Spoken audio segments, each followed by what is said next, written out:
Halo semuanya, perkenalkan nama saya Fitriana Salim dengan NIM 11200039,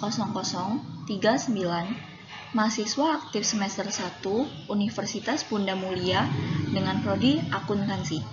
Kali ini saya akan mempresentasikan tentang pembahasan Customer Relationship Management pada PT Telekomunikasi Indonesia Persero.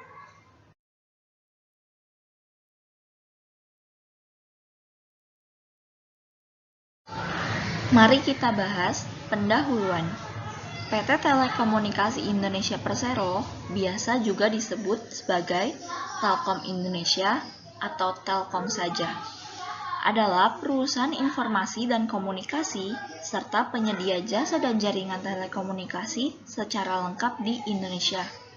Telkom mengklaim sebagai perusahaan telekomunikasi terbesar di Indonesia dengan jumlah pelanggan telepon tetap sebanyak 15 juta dan pelanggan telepon seluler sebanyak 104 juta. Telkom merupakan salah satu badan usaha milik negara yang 52,09% sahamnya dimiliki oleh pemerintah Indonesia dan sisanya dimiliki oleh publik. Telkom juga menjadi pemegang saham mayoritas di 13 anak perusahaan, seperti PT Telekomunikasi Seluler atau Telkomsel, PT Telkom Akses, PT Multimedia Nusantara atau Telkometra, dan PT PINS Indonesia. Direktur utama Telkom saat ini adalah Ririk Ardiansyah, yang diangkat berdasarkan hasil rapat umum pemegang saham tahunan Telkom tahun buku 2018 pada 24 Mei 2019.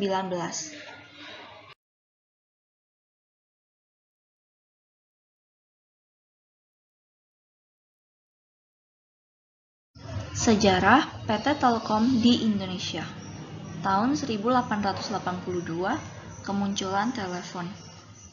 Pada tahun itu, kemunculan telepon menyaingi layanan pos dan telegraf yang sebelumnya digunakan pada tahun 1856. Kala itu, banyak perusahaan swasta menyelenggarakan bisnis telepon.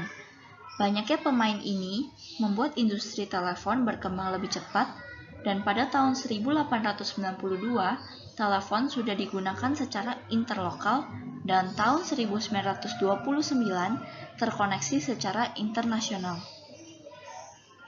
Tahun 1965, kelahiran Telkom. Pada tahun 1961, pemerintah Indonesia mendirikan Perusahaan Negara Pos dan Telekomunikasi atau PN Postel.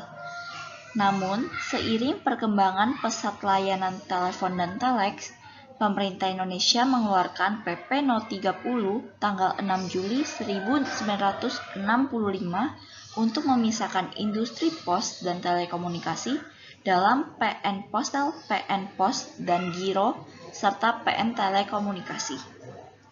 Dengan pemisahan ini, setiap perusahaan dapat fokus untuk mengelola portofolio bisnisnya masing-masing.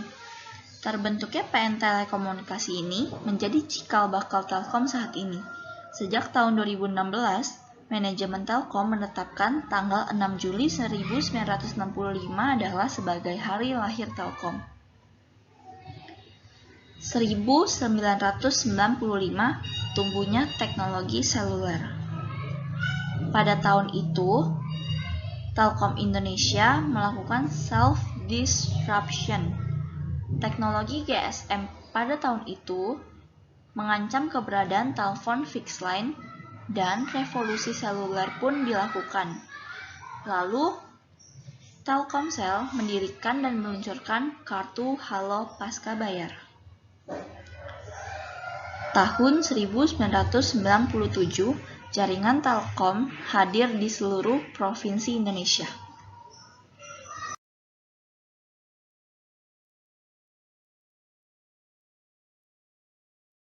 Landasan teori CRM. CRM adalah sebuah sistem informasi yang terintegrasi yang digunakan untuk merencanakan, menjadwalkan, dan mengendalikan aktivitas-aktivitas pra-penjualan dan pasca penjualan dalam sebuah organisasi. CRM merupakan sebuah strategi bisnis yang memanfaatkan teknologi informasi untuk memberikan hasil bagi para pelaku usaha atau perusahaan yang dapat terpercaya, yang bisa menguasai pasarnya dan melekat dengan hati para pelanggan.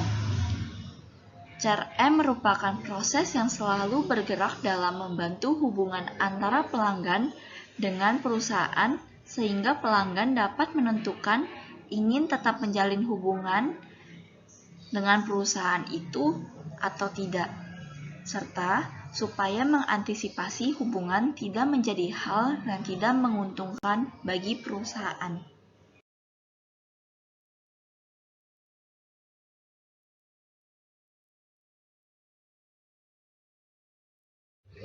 Pengertian CRM menurut para ahli. Tahun 2001 menurut Kalakota dan Robinson. CRM adalah integrasi dari strategi penjualan, pemasaran, dan pelayanan yang terkoordinasi.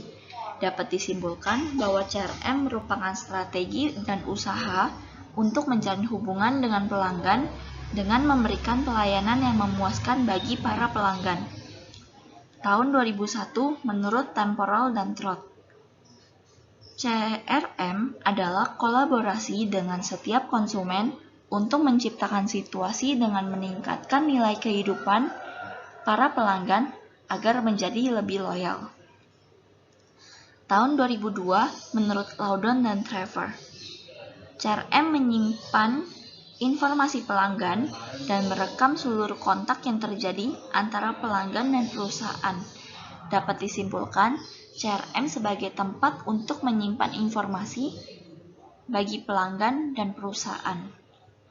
Tahun 2004 menurut Turban, CRM adalah suatu pendekatan pelayanan kepada konsumen yang berfokus pada pembangunan jangka panjang dan hubungan konsumen yang berkelanjutan yang dapat memberikan nilai tambah bagi pelanggan maupun perusahaan.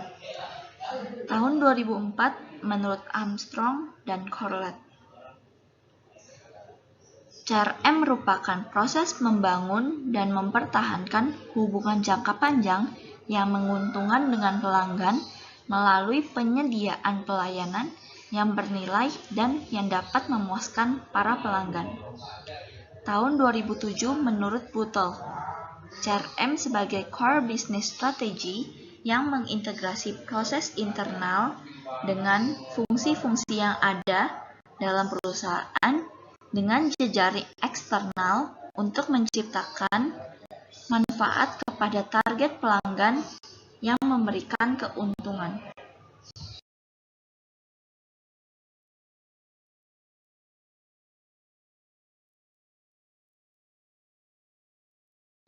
Tujuan dan tahapan CRM menurut Kalakota dan Robinson pada tahun 2001. Yang pertama, 3 tujuan CRM. 1. Menggunakan hubungan dengan pelanggan untuk meningkatkan keuntungan bagi perusahaan. 2. Menggunakan informasi untuk memberikan pelayanan yang memuaskan. 3. Mendukung proses penjualan berulang kepada pelanggan. Yang kedua, 3 tahapan CRM. 1. Mendapatkan pelanggan baru atau acquire. Pelanggan baru didapatkan dengan memberikan kemudahan pengaksesan informasi, inovasi baru, dan pelayanan yang menarik. 2. Meningkatkan hubungan dengan pelanggan yang telah ada atau enhance. Perusahaan berusaha menjalin hubungan dengan pelanggan melalui pemberian pelayanan yang baik terhadap pelanggannya atau customer service. Penerapan cross-selling atau upselling pada tahap kedua dapat meningkatkan pendapatan perusahaan dan mengurangi biaya untuk memperoleh pelanggan atau reduce cost. 3. Mempertahankan pelanggan atau retain. Tahap ini merupakan usaha mendapatkan loyalitas pelanggan dengan mendengarkan pelanggan dan berusaha memenuhi keinginan para pelanggan.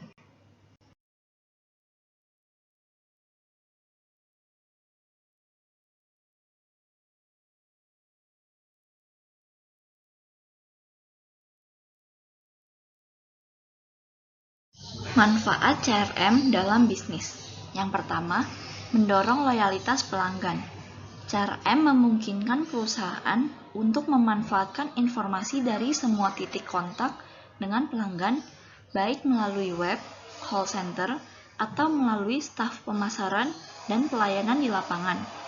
Dengan adanya konsistensi dan kemudahan dalam mengakses dan menerima informasi, maka bagian pelayanan dapat memberikan pelayanan yang lebih baik lagi kepada pelanggan dengan memanfaatkan berbagai informasi penting mengenai pelanggan tersebut. Yang kedua, meningkatkan efisiensi operasional. CRM memudahkan proses penjualan dan layanan untuk mengurangi risiko turunnya kualitas pelayanan dan mengurangi beban cash flow. Yang ketiga, peningkatan pendapatan. Dengan manfaat-manfaat CRM yang didapatkan, akan berujung pada peningkatan pendapatan, loyalitas pelanggan, mengurangi biaya, meningkatkan efisiensi operasional, dan peningkatan time to market yang pada akhirnya akan berujung pada peningkatan pendapatan perusahaan. Yang keempat, mengurangi biaya. Dengan penerapan CRM, penjualan dan pelayanan terhadap pelanggan dapat memiliki skema yang spesifik dan fokus serta dapat menargetkan pelayanan pada pelanggan yang tepat di saat yang tepat. Dengan demikian, biaya yang dikeluarkan akan terperinci dengan baik dan tidak terbuang percuma. Yang terakhir, peningkatan time to market. CRM membantu perusahaan untuk dapat menentukan waktu yang tepat dalam memasarkan suatu produk.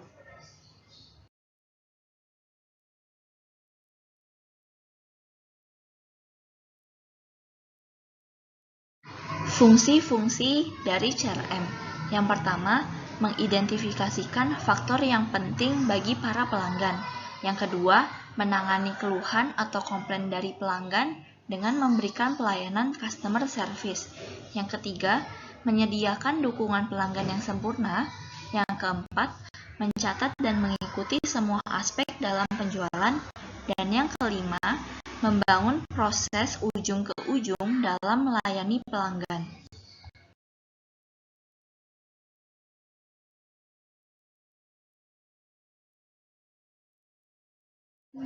Fitur-fitur dalam CRM. 1.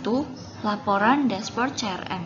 Mencakup penulisan laporan perakiraan penjualan dan penulis laporan listing terkait aktivitas ad hoc. Jika Anda tidak dapat mengakses wawancara CRM Anda, maka sistem itu tidaklah lebih dari sebuah manajemen kontak. 2. Pelacakan terhadap tim penjualan dan KPI. Pelacakan terhadap tim penjualan mencakup pelacakan GPS tim penjualan ditambah dengan kehadiran mereka dan semua KPI serta semua tugas yang harus mereka lakukan. Yang ketiga, otomatis bisnis. Membantu menciptakan efisiensi dan meningkatkan produktivitas dengan cara mengotomatiskan proses manual Anda. 4. Integrasi. Kelebihan otomatisasi dan integrasi CRM adalah untuk meneruskan data antara berbagai sistem yang Anda gunakan, serta memperbarui dan menyinkronkan informasi mengenai pelanggan Anda. Di sini, Anda dapat menggunakan integrasi asli melalui API CRM, sehingga Anda tidak perlu memperkerjakan orang lagi untuk memasukkan data secara manual. Yang kelima, integrasi pemasaran atau WhatsApp dan obrolan. Dapat memperoleh informasi berharga tentang perilaku dan minat pelanggan yang memungkinkan untuk memenuhi kebutuhan yang lebih baik di masa depan.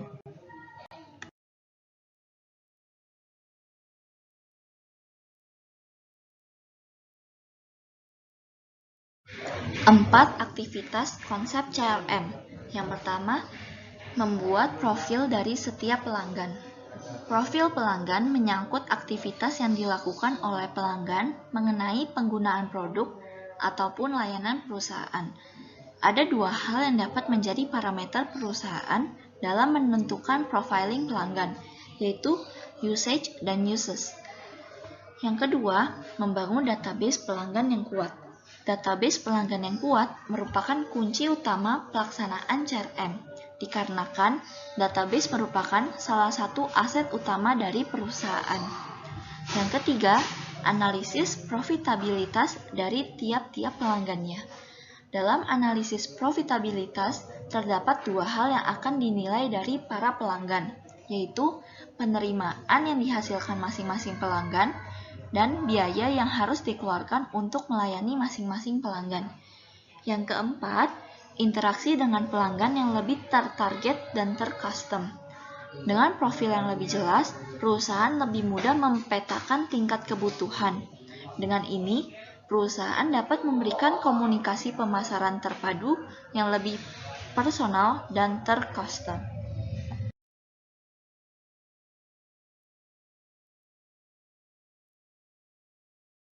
Empat komponen strategi CRM. 1. Customer Management Orientation atau orientasi manajemen pelanggan. Mencakup sekumpulan nilai-nilai perusahaan serta strategi dan aksinya dalam mengimplementasikan Customer Management Principles. 2. Integration and Alignment of Organizational Process atau integrasi dan penyelarasan proses organisasi. Digunakan untuk menjelaskan dan merancang proses organisasi. Yang ketiga, Information Capture and Alignment of Technology atau penangkapan informasi dan penyelarasan teknologi. Dikarakteristikan oleh kemampuan dalam mentransfer data menjadi dalam bentuk informasi. Keempat, CRM Strategi Implementation atau implementasi strategi CRM. Komponen ini dibutuhkan untuk menyukseskan strategi CRM.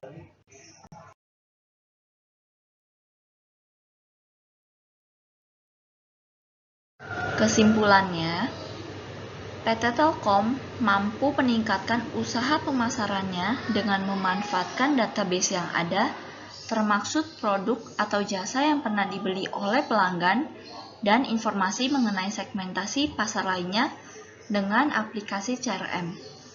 Selain itu, PT Telkom juga menerapkan aktivitas CRM dengan tujuan agar perusahaan Telkom dapat mengenali pelanggan secara lebih leluasa dan melayani pelanggan sesuai keinginan dari para pelanggan. Ada juga fitur-fitur CRM yang dapat memudahkan perusahaan dalam laporan seperti dashboard, pelacakan, peningkatan produktivitas, kemudahan bagi perusahaan untuk memasukkan data, serta memperoleh data pelanggan dengan mudah. Tujuan dari strategi CRM adalah untuk membentuk interaksi antara perusahaan dan pelanggannya dengan cara memaksimalkan nilai hidup pelanggan untuk perusahaan.